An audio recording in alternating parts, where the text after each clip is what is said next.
Alamin naman natin ang mga benepisyong hatid ng breastfeeding mula sa report na ito ni Benj Bondo. Malusog na pangangatawan at matalas na isipan tungo sa isang magandang kinabukasan. Ito ang pangarap ng bawat magulang para sa kanilang mga anak. Kaya naman hindi maikakailang pagkapanganak pa lang, sari-saring produkto na sa pamilihan ang nangangakong gagawing mahusay ang kasanayan ng mga bata. At ang nangunguna sa mga ito, mga brand ng gatas. Sa taong 2011, nasa halos 7 milyong batang edad 5 taon pababa ang namatay dahil sa mga sakit na karamihay madali namang gamutin ayon sa ulat ng United Nations. Ang sitwasyong ito, naiwasan sana kung ang mga batang ito napainom ng gatas mula sa kanilang mga ina. Ayon sa parehong ulat, kayang pigilan ng breastfeeding ang pagkamatay ng nasa higit 800,000 mga bata sa buong mundo, nakatumbas ng 13% ng kabuuang bilang ng mga batang namamatay sa mga papaunlad na bansa.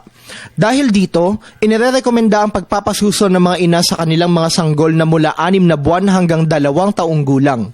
Ito'y dahil sagana ang breast milk sa mga bitamina, mineral at iba pang sustansyang kailangan ng mga bata, lalo na nung mga kapapanganak pa lang.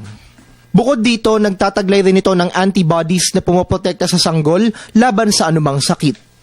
Ang breastfeeding, nagsisilbi ring bonding ng mag-ina na nagbubunga ng positibong epekto sa iba pang aspeto ng paglaki ng isang sanggol. Gayunpaman, tila marami pang dapat gawin upang isulong ang breastfeeding sa Pilipinas kung saan noong 2011, nasa higit 27% lang ng mga batang edad 6 na buwan hanggang 3 taon sa buong bansa ang sumasailalim sa breastfeeding.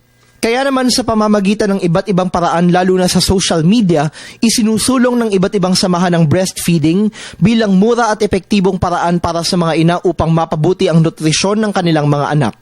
Sa bisa naman ng Executive Order 51 o ang Milk Code na nilagdaan ni dating Pangulong Corazon Aquino noong 1986, itinatakda ang ilang regulasyon sa industriya ng formula milk at iba pang kahalintulad na produkto para sa mga sanggol upang maprotektahan at maisulong ang breastfeeding.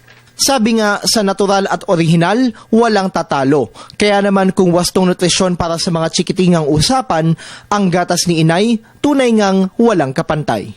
Para sa Telebisyon ng Bayan, Benj Bondo.